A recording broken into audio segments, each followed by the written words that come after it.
that's what I did today. I sat around and waited for the phone to ring in order that we be comfortably zoned with me, the Zigzag Man, in Alameda, California. And nice to be back on the air in a sunny California, Northern California at that day.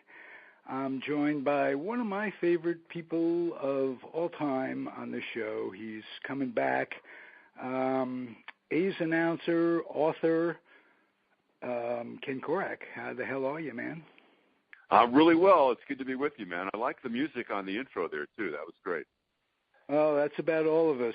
We're headed for the end of the line, and not you. Everybody that comes on here. I mean, I don't think all of us. Any of it. Oh no, I think there's a certain inevitability to that, right? Right, and I like the folks who come back from adversity and maintain their passion. And you're really one of them because you've had bad stuff happen to you physically in the past couple of years that you're back from. Tell us about your leg a little bit and what led up to that and how you're recovering. I'm so thrilled that you're back and it's light years better than it was, and I'm quoting you. Thanks, Ralph. Well, I had a knee replacement. I mean, the irony of the deal was that I had a knee replacement in 2012, and it went great. And I think one of the things that happens sometimes when you get to our age, I'm not sure exactly how old you are, but I'm 107. Yeah, I'm 100.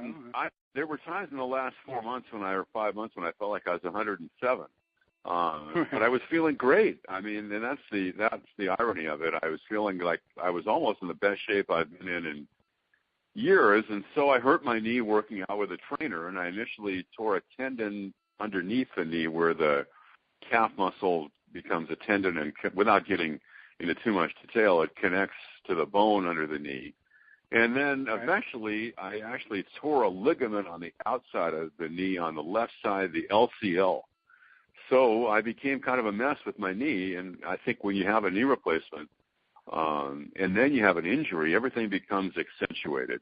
And so I had to deal with that, and it took a while, I think, to get the proper diagnosis. It is difficult to do diagnostics on a knee replacement. An MRI would have been very simple and easy, but because of all the metal that you have when you have a replacement, that kind of rules an MRI out. And it just took some time, and I think, as you know, that when you're down, and I really couldn't get up and do a whole lot, you lose, you get atrophy in the leg and things happen and you start to wonder what in the heck's going on physically. But I was able to come back, and the Oakland A's have a couple of wonderful doctors that I've been dealing with, and through physical therapists, I was able to come back and resume doing the season at the All-Star break. So I really feel like I'm headed in the right direction and grateful for that. What'd you miss most when you were down? Boy, that is a great question. I think the thing that I missed the most was the people and hanging out with the people. I love my job and I love being on here and doing the games, but over the last weekend of the season, the A's were up in Seattle, and the A's let's face it, they had a lousy year. They lost 94 games. But I was sitting in the dugout on a beautiful day before the last game of the year, and the roof was open up at Safeco Field. You could smell the fresh air coming off the Puget Sound. The grass was green on the infield, and I was sitting in the dugout just talking baseball with Ty Waller, the A's first base coach, and Ron Washington, the A's third base coach, and thinking, I'm pretty fortunate to be able to do what I do and just sit in the, in the sunshine and enjoy that and be around people that I really enjoy spending time with and just talking about baseball. So how many people are that fortunate that you can go to a ballpark and call that your office and do that for a living? Very few. It's a dream. It's a dream that every kid in America would cut his eye tooth for, all that stuff. What would you tell a kid coming in, high school kid, junior high school kid? Tell them, keeping in mind the reality of it. It's very glamorous. You're sitting in the dugout with Ty Waller. who I knew in Phoenix, by the way, when I was the Tops guy, the Tops rep, and Ty Waller is a terrific guy. Absolutely, yeah. Just a great guy. But my point is, what realism would you give to a kid, and without discouraging him from actualizing his or her dream? I wouldn't discourage them at all. I would say follow your dream and follow your passion, because I really believe, and it's a tough business, but good things happen to people who work hard and they're professional and they have a passion for what they do. And I wouldn't discourage them at all. Now, there are a lot of steps that you can try to take along the way, and there are some impediments and roadblocks that you have to deal with in this business. But what are some of those? I didn't mean to discourage them. Right. Well, things that it's not unlike a lot of other professions in that it's very subjective. One man's ceiling is another man's floor when it comes to the perception of what we do. And I think you have to be willing to kind of bounce around a little bit and maybe not make a whole lot of money in the beginning. And if somebody is an aspiring baseball announcer, you might wind up working in rookie ball somewhere or a single A ball. And besides announcing, you might have to roll out the tarp during a rain delay or sell some advertising or do public relations. So I think that having a well-rounded background, and the other thing is that I did football and basketball for many years, and so when I do try to counsel some young announcers, I really don't think that you should just focus on one sport. So if you do have a passion for broadcasting sports, try to get good at all three. Or if you enjoy hockey, there's another sport that maybe you could try to do. So, but learn the language, learn the sport, listen to other announcers, not to copy, but to pick up on some of the things that they do well. And I think that it all comes down to, in the final analysis, it comes down to being credible and responsible. And so there are some basic tenets of journalism and broadcasting that I would hope that young announcers would adhere to as well. Beautiful answer. Man, this is terrific. I'm just wondering who's going to write the book about you in the same way you wrote the book about Bill King. I don't think that, Ralph, that I left as many stories as Bill did. Bill King, because you had me on and you were gracious enough to have me on talking about the book. But he was a one in a million character. If you're going to pick a subject to write about, could you imagine having the wealth of stories and information that Bill King left us? Right. It would just go. It kind of goes on and on. After the book, you went all over just talking to people about the book openings, bookstores, this, that, and the other thing. Did people come up to you and tell you Bill King stories that you wish you would have heard before the book came out? And is there anything that you've picked up on after you wrote the book that you'd like to share about Bill? I know that might be. Well, there was a lot of it. A lot of those interactions reinforced how much Bill meant to people. I had a very good idea because we spent 10 years working together, and I grew up listening to him. And you had spent thousands of hours yourself listening to Bill. The only thing that I can say that really stands out is that it was incredibly heartwarming. Because I did some of those book signings, and everybody had a story about Bill. And the way that this man, because we're still trying to get Bill into the Baseball Hall of Fame as the Frick Award winner. And one of the criteria that I would use to try to define whether someone is worthy or not is, did they touch people? And Bill King touched people in a way that was very deep. It was visceral. And that there are a lot of announcers who are very good, but maybe there is a generic quality to what they do, and they don't make that kind of a deep impression like you're a member of the family and like there's an emotional bond that develops with someone, even if you don't even know that person. That was the case with Bill, and that was one of the I think it was the most heartwarming aspect of doing some of the promotion for the book and coming in contact with people that maybe I wouldn't ordinarily have come in contact with. Did some of that emotional, I'm sure a lot of it, but how much of it do you think came from the other sports that he announced. This is what made me think of it when you were telling young people to develop skills in announcing other sports as well. I think a lot of his great moments came in football and basketball, for sure. Probably less per capita than in baseball. Sure. And could that be what's his skills in the other sports keeping him out, because maybe his baseball didn't quite live up to his football or basketball announcing, and that's subjective, as you say, but in and of itself, it was tremendous. You think that's part of it? I do, and I think that when I interviewed some people for the chapter on the Hall of Fame, where I did campaign for Bill for that was one of the comments, that Bill was so brilliant in the other two sports that maybe it diluted the perception of Bill as a baseball announcer. And I thought he was phenomenal in baseball, but my first impressions of Bill came from basketball and those Warriors broadcasts back in the 60s. And I do think that the industry has changed, as you know, where in the 60s, the Warriors didn't broadcast that many games on television. And so if you wanted to follow the team, you listened to the radio with Bill. And and he did do television, but he resisted it because he loved the descriptions on radio. And you could use your imagination. You could close your eyes and imagine where the ball was going, because he was so precise in his calls and the passion and the emotion that he brought to every game.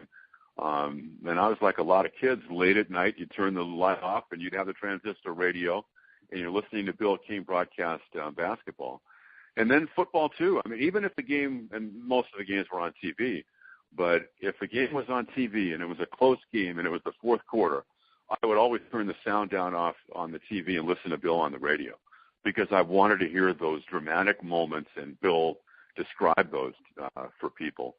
So he was really remarkable in all three sports, and I did all three for many years, but not at the professional level, and not when the seasons overlap as much as the seasons did, and the seasons are so much longer. And he did that. He did the Warriors, the Raiders, and the A's at the same time, and he is flying all over the country and not getting any sleep, and he just loved every minute of it. Yeah. Boy, so many questions to ask you. What would you do differently in your career if you had it to do all over again, and what would you do the same? I don't have any regrets. I really don't. I've never really thought along those lines. The only thing, I don't think that you can't go back and control in retrospect what happened. It took me a long time to really develop the confidence that I think that it comes with age. We all get seasoned and hopefully learn some lessons over the years. But I got my first job in a major market about 3 years after I started in the business. And the toughest lesson for me to learn was that because you're in a major market, that doesn't mean you have to sound like the people that you're listening to that are the major market announcers.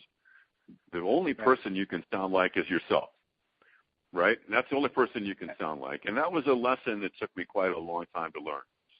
Did they have somebody come in and try to change your style? Was it like... No, not at all. I mean, I think that I haven't gotten a whole lot of feedback from that standpoint. No. I mean, early on, what you're talking about, be yourself. How could you... I mean, the voice has a lot to do with it. Your sincerity has a lot to do with it.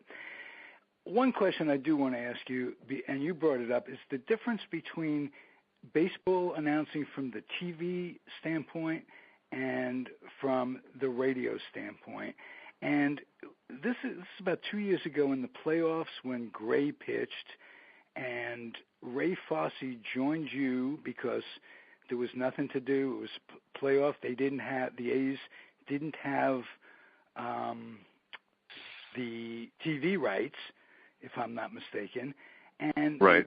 Fosse joined you in the broadcast, which rarely happens. You guys interact on talking to players after games, before games, stuff like that. You rarely share the same same microphone, and I don't remember if you remember the instance. It was very uncomfortable. It was two folks, him coming in, he's the TV guy, and he's just ruining the flow of what you say, describing it, because he's used to just saying, hey, we'll go to break. Look, he hit a home run, that kind of thing. And you had to describe it, and it really sticks in my head. Do you remember the instance? And after an inning, I don't. I have to tell you that I've always enjoyed my time with Ray. We've had a great time together, and I think he's pretty respectful of the different mediums, in that he talks less on radio and he lets me describe the action, picks his spots to come in. There was one that was kind of humorous that I think people refer to a lot, and that was in 2012 in the fourth game of the playoff series when the A's were down 2-1, and Coco Crisp hit a line drive base hit to right field, and the ball was bobbled out there by Avisail Garcia, the Tigers' right fielder, and Ray started screaming in the middle of the play, and he apologized profusely for that. And I said, Ray, that fans appreciate the unbridled enthusiasm that you bring. I mean, it's unvarnished, and he played for the A's and he won 2 World Series for them. And I think people know that he bleeds green and gold, but I have to tell you that I've really enjoyed the interactions with Ray over 20 years, and we did something that was very unique that we had never done on the A's broadcast before this year, and that is there were about a dozen games that were simulcast.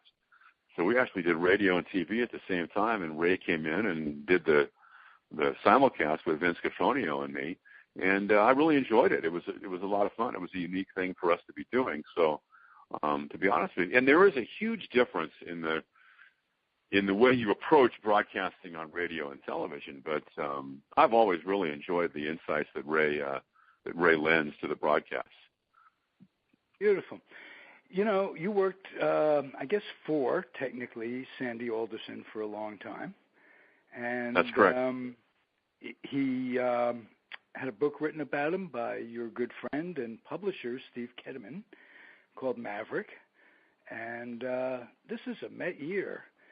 Can you tell me something about Sandy? Can you tell me something about those days and the transition between Sandy Alderson and Billy Beane with the A's? And what are some of the qualities that Billy Beane has acquired? And are you happy for Sandy? You got to be with the Mets. Oh, yeah, I really am. And I exchanged a couple emails with him before the series started. He's a wonderful guy. And Steve did a great job on the book. In fact, I'm looking at it right now, Baseball Maverick, like you said, and I had the chance to do just a little bit of editing to help Steve on that project. And Steve paints a very accurate picture of Sandy, an ex-Marine. A guy that's a tough guy, and there's no middle ground with him. There's not a lot of kind of massaging things. I mean, I think you know exactly where you stand when you work for Sandy or you're around him, and I think that directness and honesty really comes out, and I think it's a very important and positive quality that Sandy has. He's the kind of guy that you really want to work for because you don't want to disappoint him, because he had that kind of, we talked about Bill with passion. When Sandy is committed to something, he's all in, and he's extremely competitive. And I think that, and I'm sure Billy Beane was extremely competitive himself, but the two of them combined, man, you don't want to be around them in a close game in the ninth inning because, those are qualities they shared. Exactly. And, in the Moneyball movie, there's the story of Billy. He can't watch the game, and he's driving around aimlessly on the freeways because he can't bear to watch. They were very invested. They have been very invested in what they do. Speaking of the Moneyball movie, I don't like, I'll always to my grave not like the way they portrayed Art Howe. I'll preface the answer. My wife sent me a text of a photocopy of a check literally a half hour ago. That came from Sony Pictures. I'm still getting residual checks, and today's check, Ralph, was for $26.28. So wow. Moneyball it's the gift that keeps giving. And the late Philip Seymour Hoffman was a wonderful actor, but the portrayal of Art Howe could not have been more inaccurate. He was not like that at all. So Art was and is a tall, strapping, muscular. Wouldn't say muscular, but very athletic-looking man. Like a swim. He looks like he has swimming muscles. Long muscles. Right. And as I wrote in the book, he was not like the schlubby character who was portrayed in the movie by Philip Seymour Hoffman. So it was unfortunate that the people that didn't know Art, maybe that was their impression of him, and obviously they were looking for that conflict that you're trying to get to maybe enhance the drama in Hollywood. And sometimes when they take that kind of license and you know that person really well, you feel badly for that person. Right. And I did. I don't know Art all that well, but I like him. He's a good man. And very nice man. A very nice man. Absolutely. As are you, my friend. Just wanted to tell you that, just off the top Thank you, of my buddy. head. How are Bean and Alderson different? That's a great question. I've spent a lot more time around Billy than I have around Sandy. And when I worked for Sandy, at that point he was the president of the team and wasn't directly involved in the kind of the day-to-day operations on the baseball side of things like Billy is right now. I think Sandy might have been the GM for maybe 2 years, year or two when I started with the A's in 96. Maybe Billy became the GM in 98. I would say there are more similarities than there are differences. But I think that there was a huge Sandy influence on Billy, and Billy would be the first person to tell you that. And I think people may think that some of the sabermetric aspects of what the A's done could have been possibly overblown, but I think Sandy was very instrumental in that, in bringing some of that to the table. And I think it was important in the development of the A's franchise. And so I think Billy will tell you that Sandy had a huge influence on him. Can you tell me anything about Tony La Russa? Because you worked with him for many, many years. I didn't actually never worked with Tony. Tony's last year with the A's was 95, and he went to the Cardinals the next year. And my first year with the A's was in 96, and that's when Art Howe took over as the manager of the club. And I've gotten to know Tony fairly well since then, but more on a social or casual level. When the A's were in Phoenix to play the Diamondbacks during the interleague portion of the schedule this year, I got a chance to talk with him, and I do say this because he still has a home here in the Bay Area. He's been a positive force for me in my career. He's been extremely supportive on a personal level, and I don't think that Tony's the kind of guy who hands out compliments gratuitously. So when Tony La Russa tells you that he likes your work, I think there's a sincerity there, and I'm a guy who's in the Hall of Fame, and it does make you feel pretty good about the work you're doing in the game. Well, your work is terrific, and I am so honored that you come back. And the first time was great, but that you came back really makes me glow. Thank you, sir. Well, it's great to be with you. It's a lot of fun, and I really enjoy it. You're doing a great job, my friend. Thank you very much. Maybe we could put podcasting on the map and, sports podcasting or do something. I don't know. You never give up a dream of whatever That's your right. dream is. Right? Exactly. And you never can't die because you're booked. You got an interview. You can't drop dead this morning because at noon the phone's going to ring. Am I right? You have That's obligations. Right, yeah. It keeps you alive, and it's very important. It's kind of fun. Yeah, it's very important on the scheme of things. Yeah. So let me just implore you and my listening audience to, and I'm going to end it the way I always do, Ken, I'm going to ask you to keep your dreams wet and your humor dry. Keep your children and grandchildren out of military recruiting stations and off the laps of clerics that wear dresses, just to be on the safe side with all of that stuff. And I'm just going to say thanks for being here, Ken, and I loved having you. Thank you, Ralph. I enjoyed it. Talk to you later. Have a great one.